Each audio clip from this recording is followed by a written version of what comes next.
നമസ്കാരം കൂട്ടുകാരെ, ഇതാ ഒരു പുലർക്കാലം കൂടി. ഒരുപാട് കൊതിച്ചിരുന്നിട്ടൊന്നുമില്ല, അപ്രതീക്ഷിതമായി വന്ന് പെട്ടുപോയ ഒരു പുലർക്കാലമായിരുന്നു ഇത്. എങ്ങനെയാ രാവിലെ ഒരു 7 മണിയായിരിക്കുമ്പോൾ ഫോണിലൊരു കോള് വന്നു.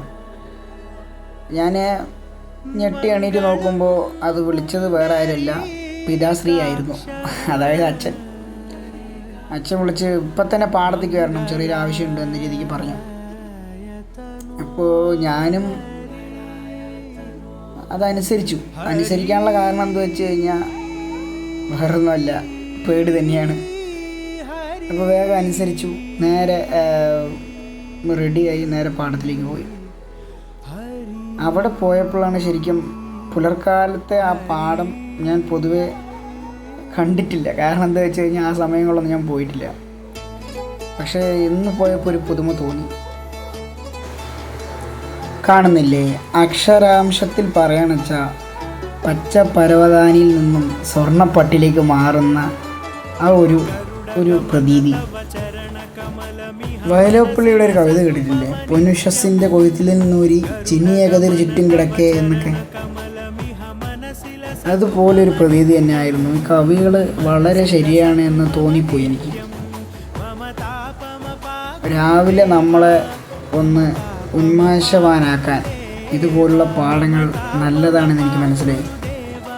പാലക്കാടിൽ പല സ്ഥലങ്ങളിലും ഇതുപോലെയുള്ള അത്ഭുത കാഴ്ചകൾ ഒരുക്കി ഒരുപാട് പാഠങ്ങളുണ്ടെങ്കിൽ പോലും നമ്മളാരും ശ്രദ്ധിക്കാറില്ല.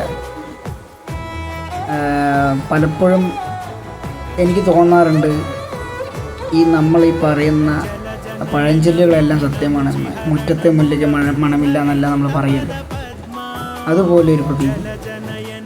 ഇന്ന് ഇത് കാണിക്കണമെന്ന് എനിക്ക് തോന്നി. ഈ ഒരു കാഴ്ചകളെല്ലാം ഞാൻ സത്യമായിട്ടും രാവിലെ നന്നായി എൻജോയ് ചെയ്തു. അത് നിങ്ങളിലേക്ക് എത്തിക്കണമെന്ന് എനിക്കൊരു ചെറിയ തോന്നൽ വന്നു. എന്തായാലും ഈ കതിരുകളൊക്കെ ഒന്ന് നോക്കി, എത്ര ഭംഗിയാന്ന്. പണ്ട് നാട്ടിൽ കൃഷിയുമായി ബന്ധപ്പെട്ട് ഒരു കൂട്ടുകാരൻ യൂട്യൂബ് ചാനൽ തുടങ്ങണമെന്ന് പറഞ്ഞപ്പോൾ അവനെ കളിയാക്കി ഞാനാണ് ഈ നെല്ലിൻ്റെ പിന്നാലെ നടക്കുന്നത്. അതൊന്ന് ചിന്തിച്ചപ്പോൾ എനിക്കിത്തിരി തമാശ രൂപേണ ഒന്ന് ചിരിച്ചു പോയി വീട്ടിൽ തന്നെ. ഈ വീഡിയോ കണ്ടിട്ടെങ്കിലും അടുത്തുള്ള പാടങ്ങളിലൊക്കെ നമ്മുടെ സുഹൃത്തുക്കളും ഒന്ന് സമയം ചെലവഴിക്കാൻ നോക്കണം, കഴിയാവുന്നത് പ്രഭാതങ്ങളിൽ തന്നെ. എന്നാൽ ശരി, ഞാൻ പോകണം. നാളെ രാവിലെ പാടത്ത് കാണാം.